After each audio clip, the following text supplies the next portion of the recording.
all, good evening. It's an absolute pleasure to be here to share the stage with Professor Daniel Newman, who we met, what was it, about 2 years ago? 2 years ago, we actually did an event together. So we'll let you know, first of all, how these two people from two very different worlds met and came to be. Professor Daniel Newman and I, we met through Instagram. Of course, as one does. As one does, you know. And I saw what he was doing, and it was really interesting to me because I was recently reading about medieval Arabic dishes and trying to re-understand our culture and our heritage. And I found the professor who was studying something that was almost lost and forgotten. That's when he caught my eye and I dropped him a message. Maybe you can tell the story, the rest of the story. Yes, indeed, that's what happened. And I was particularly glad to get that message from Chef Tala because of the way in which she reinvents Arab cuisine. And if you go to a restaurant, even if you're familiar with the dishes, with the names, or you think you're familiar with them, she puts her own highly creative and very unusual twist on it. And so the combination of using medieval recipes, but with a modern twist by somebody who is steeped in the Arab tradition was simply irresistible. And one of the terms I'd like to use is that I'm just a humble recreator, whereas somebody like Chef Tala, of course, is a creator. So her creations are trans-creations of medieval dishes with a modern twist, but at the same time respectful of the traditions, cultural and culinary, of the region. So Professor and I think it was 1 year ago that we came together and we came to create a tasting menu for one night based on the Sultan's Feast. We chose specific dishes and I challenged myself to actually use the ingredients that were only available during that time. So if there wasn't an ingredient, for example, Professor, you told me tomatoes, potatoes. Yes, tomatoes, chilies, potatoes, of course, were not available at the time. So for me to challenge myself to create this menu based on sharing the history and selecting the recipes together with Professor, I thought it would be too easy if I used every ingredient available at the time. We have to do it as they did, but with our modern knowledge of how to recreate dishes with different techniques. So we want to show you a quick little video, a snippet of the event that we did together.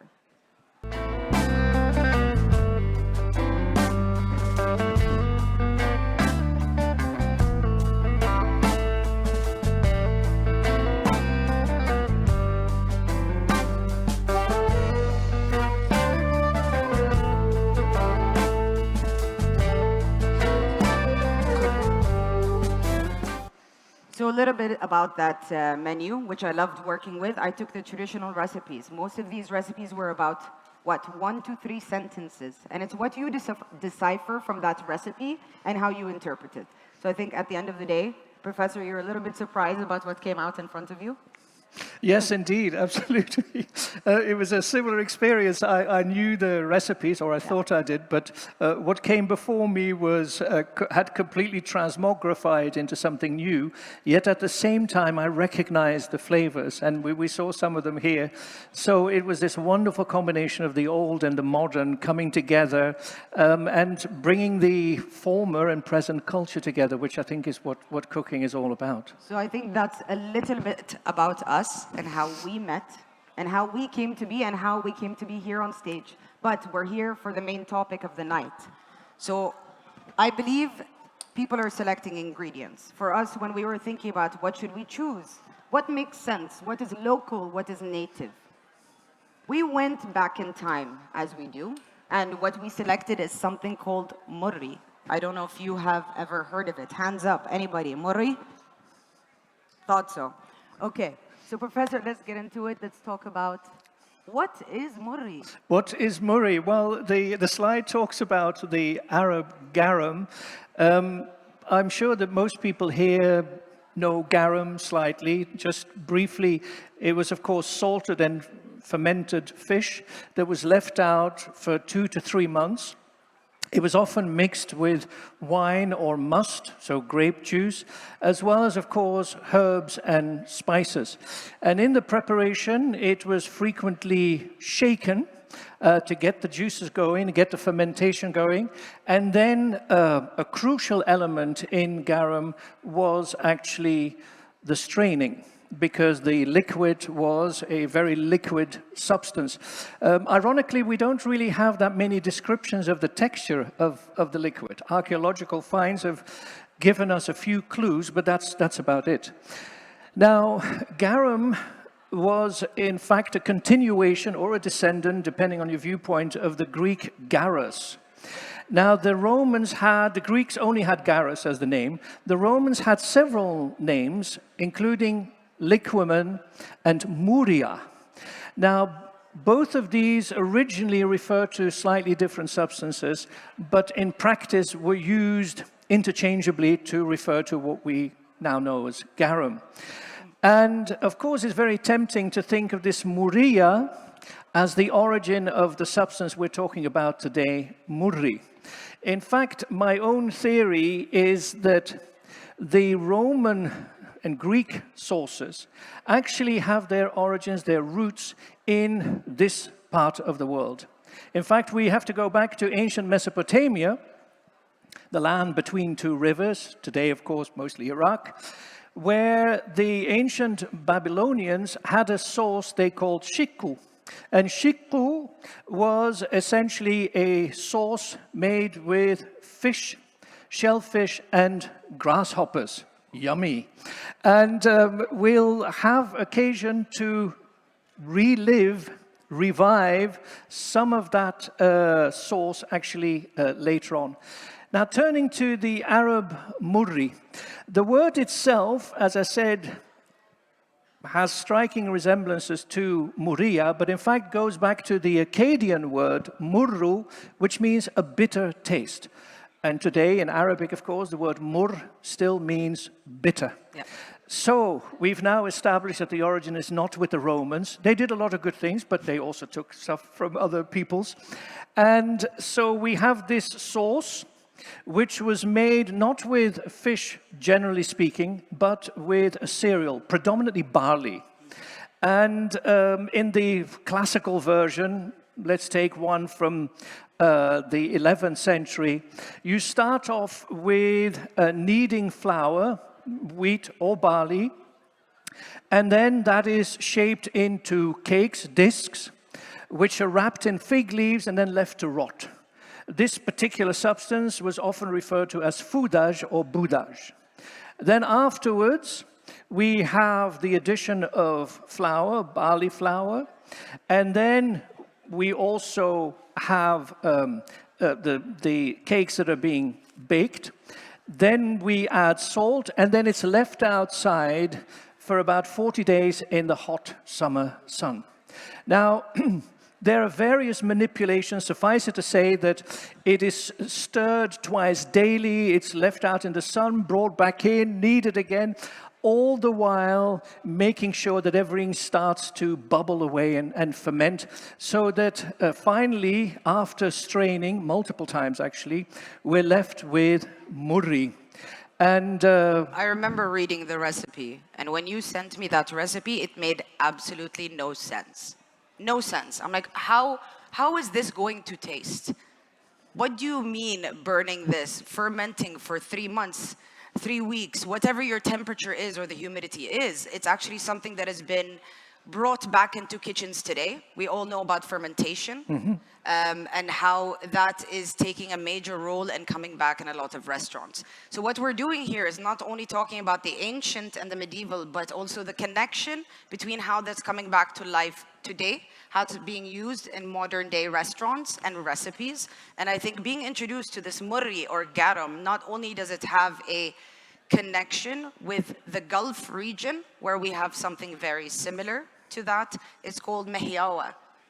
Any Khalijis here? Anybody know mahiyawa? Somebody came to dinner yesterday. You know mahiyawa. 2 people, 2 whole people. Oh, I'm still waiting to taste it. You promised to bring me some. I'm sorry, man. He's still pissed off.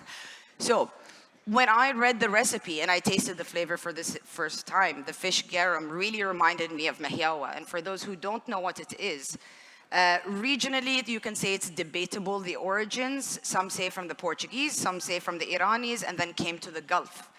It's made with dried anchovies, and it's also nigella seeds, cumin seeds, salt, and water. You put it in a bottle and you leave that in the sun for about, again, 3 weeks. So I'm like, the method is the same. The method is the same, except because we're from an island, we use what we have. And I think that's the connection that you said back in the day in medieval times.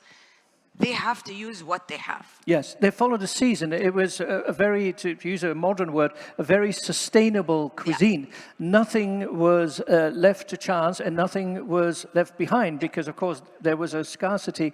And now, the classical version that I've just described, or bits of it I've summarized, would take about 68 days in total. Other variants could take up to twice that number of days.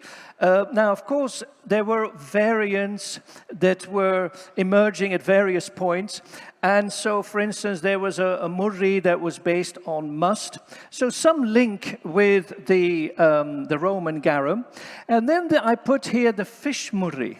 Now, the fish murri is an interesting one because there, of course, you might say, well, why are you talking about a difference between garum and murri if there is a fish murri? Well, for several reasons. One, the most important one, is that the recipe for the fish murri is very, very different from the garum. So the fish murri, which is in fact preserved in only one recipe collection, is made with quince, with onion, and various other substances. And the other interesting bit is that why do we only have a recipe for fish murri in the recipe collection from Muslim Spain, the West? Now, jumping to conclusions, you might say, well, that's obvious, because the Iberian Peninsula was a center for the garum trade, actually garum production. So obvious, it's the Romans again. Well, I would beg to differ, because actually we have evidence from the 9th century where murri is in fact also a fish-based condiment and sauce. It was both a condiment and sauce, and sometimes when it was used as a condiment, it even appeared with fried eggs, olives, and so on. I think the reason why we chose this ingredient and what makes it really important is it was so predominantly used in the Arab cuisine over hundreds and hundreds of years, but it's an ingredient that is no longer seen in any recipe. So that caught our attention. So I think we're going to talk next. How do we make this murri? I'm going to eventually do a demo. And for the brave ones, we have tasters. Indeed. So, next slide, please. So here we have an example. So one is a 15th century Egyptian cookbook, and the other is a 13th century Andalusian cookbook. And so what does this prove? This proves the popularity of murri, which traveled across the Arabic-speaking world. And in the middle, you have actually an extract from the 15th century cookbook. And in the middle, those who can read Arabic will see that there is a recipe for a mint murri. Next slide, please. And so this is the translation, my translation, so feel free to criticize. I'm sure people are already comparing this. Absolutely. If we could see the video, so here is my humble attempt at recreating this mint murri.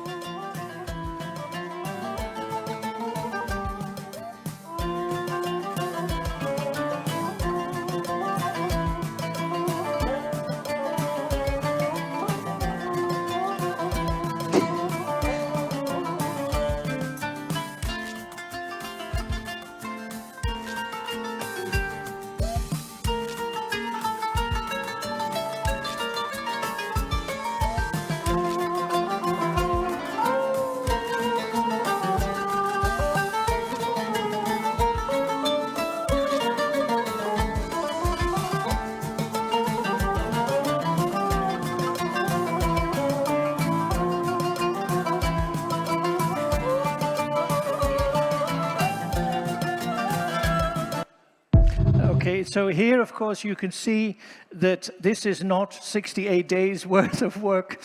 And one of the principal variants that emerged very, very early on was, of course, shortened preparations for murri, whilst, however, retaining all the essential features and, most importantly, the essential flavors. So I think... Let's move on to the next slide, please. And then we come to this one, which is, and Chef has already hinted at it. So how did this fermented condiment shape the flavor of pre-modern Arab cuisine? There's two elements here that I'd briefly like to talk about. One is, well, how did that happen? Simply by the frequency with which murri was used in savory recipes. It was used only in savory, not in sweet recipes. For obvious reasons, those who will have a taste will understand, I think, Chef, why that is. Challenge accepted. Challenge accepted. And the second element that's worth mentioning, of course, is what happened to murri? How come that nobody knows murri anymore? And this is one of the mysteries, one of the wonderful mysteries in food history, because it's a wonderful mystery because it challenges one's sleuthing ability.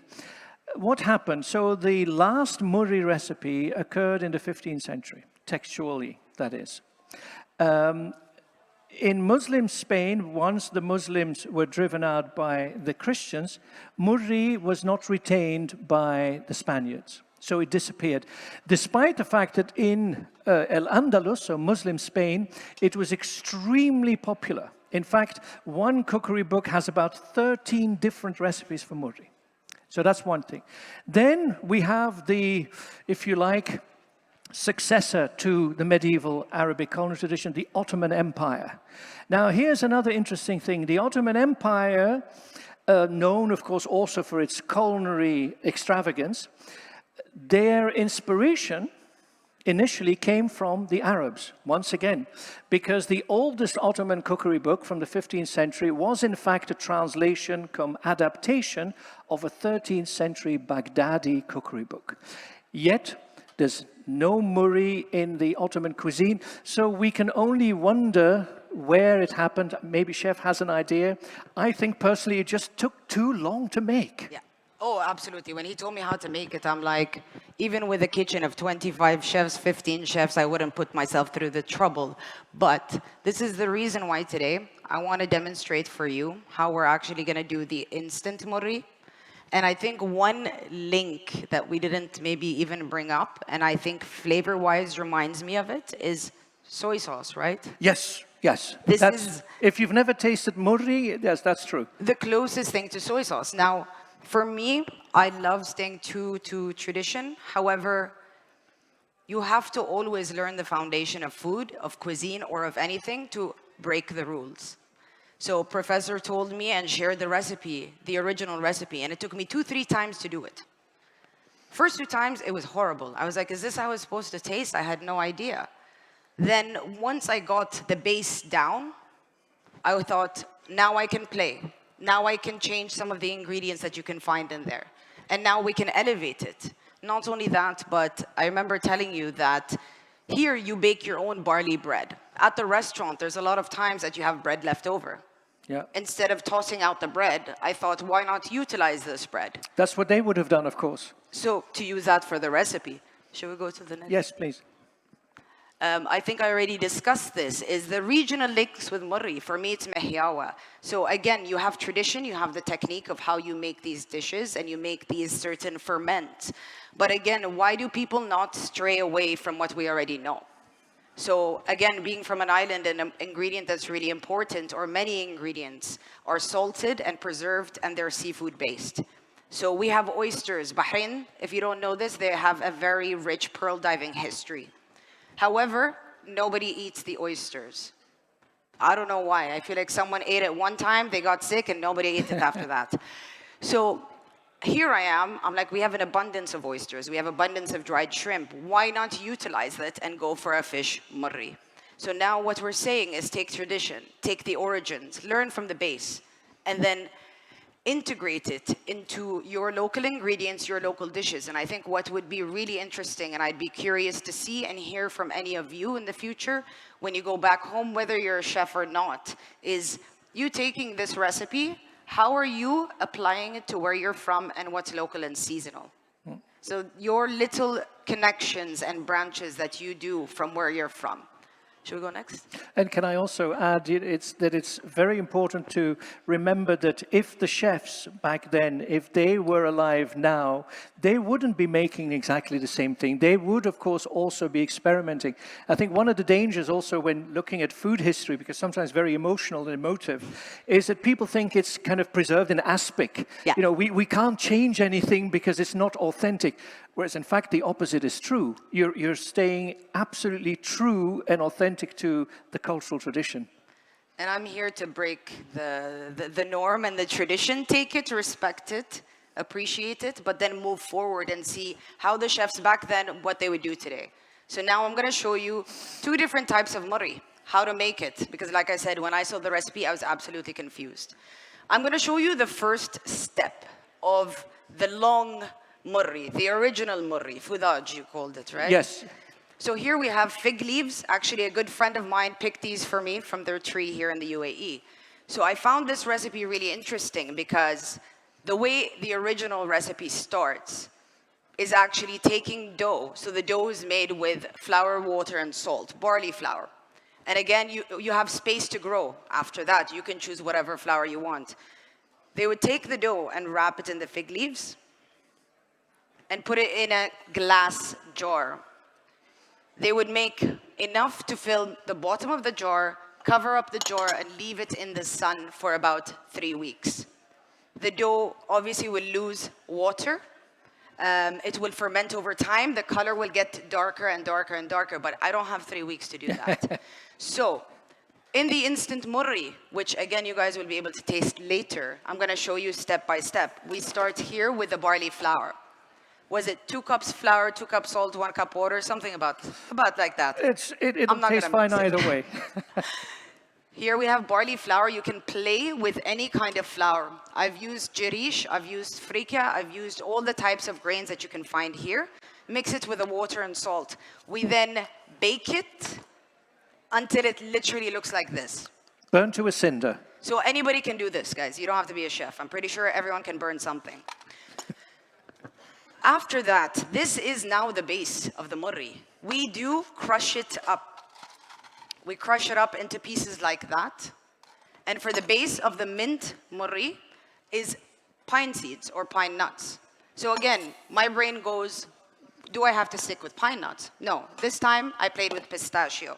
So let me go ahead and start making it for you. We're gonna start with the base. All of it crushed up. And I'm gonna go with pistachio. I'm winging quantities, but the recipe exists in the book, okay? We're gonna go pistachio. Now all your salt is coming from the bread. Then this is fennel, chopped, sliced up fennel that we're gonna top it up with. Beautiful fennel. I know, it smells really good, really aromatic. So since I got inspired by the mint murri, mint is really the essence, it's the soul of it. So mint leaves picked, again, guys, depends where you're from. Play around with... I can smell it from here. Right? I think in Latin America, when I went last year or this year to Guatemala, they have Ojo Santa, the leaf. So instead of using mint, why not use something that's closer to you and more local? Here, lime leaves go in as well. A little bit of thyme and rosemary. And we have orange and lime peeled. This all sounds really crazy right now, but trust me, it works out. So what we do next is we actually, this is your base. Murri is a liquid, it's a condiment. So we top up with water. And just like a great cooking show, we have the next batch ready. But, so this normally would go into an oven at about 180 degrees for 8 to 10 hours. 8 to 10 hours in a restaurant kitchen is not possible. But in a home kitchen, I think, Professor, it was easier for you to make. While you know, you're working, you go back and forth, because as this, you can't let it dry out. You have to keep topping it up with water as you go. So I'm teaching you the base of the murri. What I want you guys to take away from this is how are you going to take this condiment, this base, and make it your own, make it regional where you've come from? So after it's gone in the oven, a few hours later, I don't know if you guys want to zoom in on that, but there's no smell-o-vision. But the liquid starts to look like this. The smell of the burnt barley bread actually gives you a coffee aroma, almost. It's not as bitter as you think. And according to the recipe, after 8 to 10 hours, first of all, you would strain that. You taste it and you season it either with honey or date molasses to taste. And then you will end up with a liquid that looks, let's say the closest one, the original murri is kind of like that. So here in front of you, I made 3 different versions. And I thought you always have to stay true to tradition. So one of them is a vegetarian mint murri. The second was using leftover sourdough frika bread from my restaurant with a completely different flavor profile. Different ingredients, that's where I played with the fennel. Here I went more original. Last but not least, I had to play with the fish murri concept. So I made a seafood murri. I used bonito flakes, I used dried scallops, I used kombu. I wanted to go with But no grasshoppers? Not this time, not this time. So I used the scallops, kombu, and dried bonito and created a seaweed much punchier, much saltier, in your face kind of thing. So now, you guys are capable and able, by the way. We would love to have someone to taste if you want. Yeah? You put your hand up, I saw you. Yes. Yalla, come. So, Professor, you can point him in. I like you. You're a good guy. So, we don't want you to take it as a shot, because obviously it's like super salty. Right. But I would always say start, we said from here first, sourdough frika. So grab a cracker and just dip into one. And it goes in, sorry, Professor, levels of, from least salty to most salty and most concentrated. He doesn't have to be the only one. Somebody else? Yeah, come. Yeah, welcome. So, yeah, akid. We have like a whole bottle in the back. More of there. Please grab a cracker. Yeah. A cracker. Yeah. So I think you go. Everyone that's coming on stage, I think you're all from very different countries, right? So keep in mind, what is the flour? What is the grain that you have? What is the vegetable or the fruit that's in season? What is the herb? What can you... Please no double dipping, of course. So for me, this is a condiment that I think can be added to add not just umami and salt and depth, but you said they don't use it in a sweet way. For me, it could be used in the same way a fish sauce caramel would be used. Oh, right. That could go on an ice cream, you know, that's where my brain takes me. It could be added a little bit into a jus to give it much more depth. So instead of salt, you're making this condiment. I love the crowd, guys. Yes, indeed. Real active people. And so if you start, we've arranged them, in fact, in ascending order of exoticness. So if you start on this side, it's one that is probably closest to the modern palate. The one in the middle here, that's the medieval one. And then the third one is hardcore medieval, in the sense it is extremely salty. However, the authors tell us that even at the time, this was a problem. And so they often added date molasses, currently known in this region, of course, as dips, or honey, or even jujube, in order to take the edge of the salty. I think you just had that last one, right? Don't drink it, huh? Okay. I love everyone's enthusiasm. Honestly, I'm very impressed. So please, if you guys will take anything away from this entire session, I really hope we get to hear the versions that you will make from your countries with your ingredients and with what you do. Share them with us. Tell us how it went. Yes. Trust me, you're going to mess up 2, 3, 4, 5 times before you make it good. But at least this gives you a base of flavor and understanding of what it should taste like and then what you can do with it. So, Professor, I just want to say thank you so much. Thank you, Chef. Chef. It's been a pleasure as always. And thank you all for listening and eating and tasting. And we're here if you have any questions. Yeah? Okay, thank you very much.